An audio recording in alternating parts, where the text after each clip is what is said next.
ඈත කැලේක හිටියා හරිම වේගවත් හාවෙක්. එයා හැම සතාටම එයාගේ වේගය ගැන කියලා ආඩම්බර වුණා. හා මේ කැලේ මට වඩා වේගවත් කෙනෙක් නැහැ. මට කිසිම කෙනෙක් පරද්දන්න බෑ. ඒක නම් ඇත්තහාවෝ. ඔයා හරිම වේගවත්. ඒත් හැමදේම වේගය නෙවෙයි. ඔය වගේ කෙනෙක්ට නම් මෙහෙම හිතෙන්න ඇති. එන්න බලන්න මාත් එක්ක දුවන්න. ඉතින් දෙන්න තරගයක් තීරණය කළා. ආරම්භක රේඛාවට ආපු හාවා ඉබ්බ සූදානම් වෙනකම් කැම්මැලිව බලාගෙන හිටියා. අනේ ඉබ්බෝ කවදද ඔයා සූදානම් වෙන්නේ? මට මේක දුවන්න දැම්මෝනේ. පොඩ්ඩක් ඉන්න හාවෝ. මම මගේ සුපිරි වේගවත් සපත්තු ටික දාගන්නකම්. මේවා දැම්මම මට රොකට් එකක් වගේ දුවන්න පුළුවන්. තප්පරෙන් හාවා පටන් ගත්තා. එයා සුළඟක් වගේ දුවගෙන ගියා. ඉබ්බා නම් එයාගේ පළවෙනි අඩිය තිබ්බේ හරිව සෙමින්. ඉබ්බෝ මව දැන් ඉන්නේ ඔයාට සෙතපුම් ගානක් එහායින්. ඔයාට මව අල්ලන්න බෑ.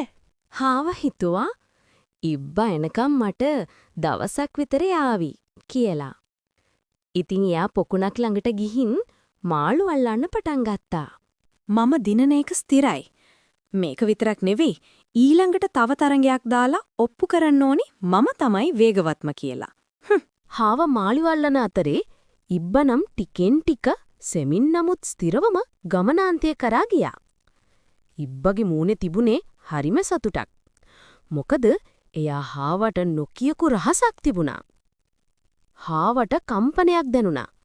එයාට මතක් වුණා තරංගය ගැන. දුවගෙන ඇවිත් බලද්දී ඉබ්බ දැනටමත් අවසන් රේඛාම පහු කරලා සතුටින් අතවනනවා. මොකක්? කොහොමද මේක උනේ? මම නිදාගෙන හිටියා. අනේ හාවෝ මම ඔයාට කිව්වනේ හැමදේම වේගය නෙවෙයි කියලා. මම මගේ සුපිරි වේගවත් සපත්තු දෙක වෙනුවට මගේ නුවණ පාවිච්චි කළා. හාවාට තේරුණා. වේගවත් වීම හොඳ වුණත් ආඩම්බර වීම සහ බුද්ධිය නැතිව වැඩ කිරීමෙන් වැඩක් නැති බව.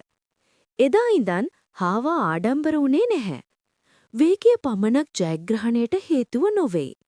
නුවණ සහ නොපසුබට උත්සාහය ඕනෑම අභියෝගයක් ජය ගැනීමට උපකාරී වේ.